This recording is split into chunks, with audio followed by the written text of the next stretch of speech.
Hello friends, welcome to Technique. This is Nirmal here, and today we're going to talk about the cameras on the Infinix Zero 20. So Infinix has launched their Zero series device in India, the Infinix Zero 20 and the Infinix Zero 20 Ultra. Now we have the Infinix Zero 20, and the highlighting aspect of this device is a 60 megapixel front camera with optical image stabilization. So for the first time we are seeing a 60 megapixel shooter for the selfie camera in this price segment. The device is priced 17,999. So the device comes with a 108 megapixel triple rear camera, and the highlighting aspect, as I said before, is the 60 megapixel front shooter. So how good is the camera for this price segment? Let's analyze in this detailed video. So before getting started, if this is your first time on this channel, do hit that red subscribe button and also hit the bell icon to get notified of all the videos we publish. So let's start with the camera hardware. In terms of camera hardware, the phone comes with a 108 megapixel rear primary sensor with f1.7 aperture.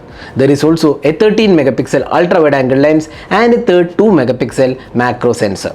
Now the front camera is a 60 megapixel shooter with f1.85 aperture, and it features optical image stabilization or OIS. This is probably the first time we are seeing such a selfie camera setup in this price segment. Infinix says that this is an industry leading 0.61 micropixel high resolution CMOS sensor which is being used here. Infinix is marketing this device as the best vlogging camera in this price segment. So let's see how the camera performs in this price segment. So let's go to the daylight captures. In terms of daylight, the 108 megapixel sensor does a good job in bringing details, and the sharpness levels are also quite good. The colors are quite good and saturation levels are controlled too.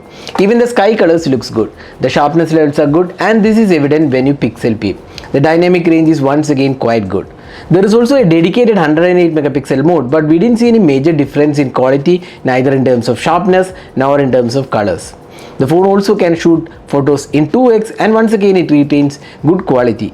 In terms of daylight, while the overall quality is good, we feel this is best camera on an Infinix smartphone in this price segment till date, and users won't be disappointed with the rear camera.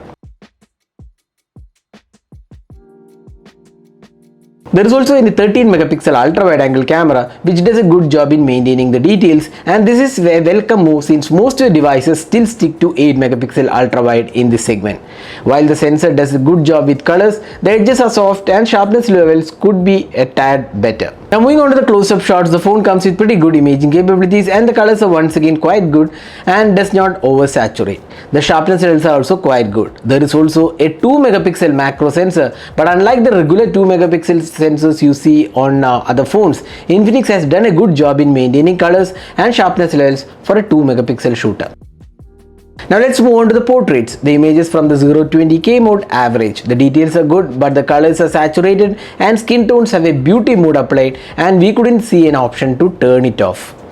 Also, the edge detection needs a bit more fine tuning, as we see a lot of missed edges with complex backgrounds. Next up, let's talk about the low light captures. The low light performance of the 020 primary camera looks decent. In regular and indoor lighting condition, it produces decent results, but when light drops further, it is better to turn on the super night mode. The night mode improves the quality, but colors are a bit boosted, and you can see noise in the images, and sharpness levels aren't that great. But overall, the low light experience isn't bad by any means, but it can be better for a 108 megapixel shooter. Providing OIS for the rear camera would have improved the quality, as slight shake messes up the images. Finally, the selfie camera. The highlighting aspect has to be the 60 megapixel shooter with optical image stabilization. The shooter does a good job with selfies, the skin tones are natural, and sharpness levels and dynamic range is also very good. For a person who is interested more in selfie camera, this won't disappoint users, as it provides good details and excellent dynamic range too. Since selfies are more of a personal choice, you can judge based on the images shown. The phone also has portrait mode for selfies, and here it does a good job with edge detection, although it is not perfect.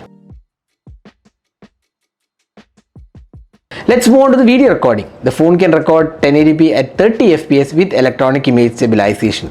The quality looks good, and stabilization is also quite good too. But while panning, you can see that the image footage isn't very smooth. The colors are quite good though, but this can be improved with software updates.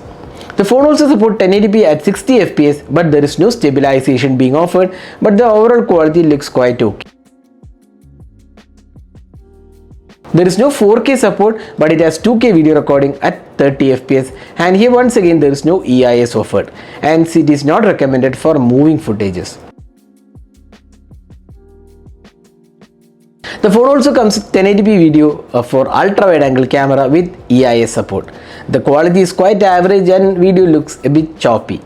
The ultra wide angle camera also supports 2K and 60 fps too. The phone also supports slow motion in 120 and 240 fps, and the quality is quite okay.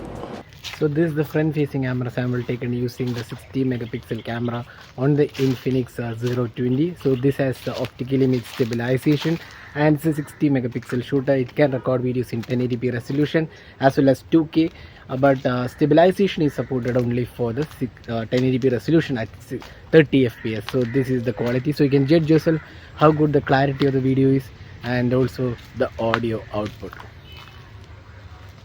So this is the portrait video taken using the Infinix 020. It can record videos only in 720p resolution using the bokeh mode.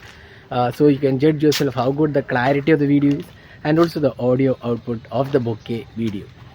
So that is a detailed camera review of the Infinix 020. So summing up, the camera on the Infinix 020 has its positives. With good daylight shots, decent ultra wide, close-up shots are quite good, and acceptable low light images.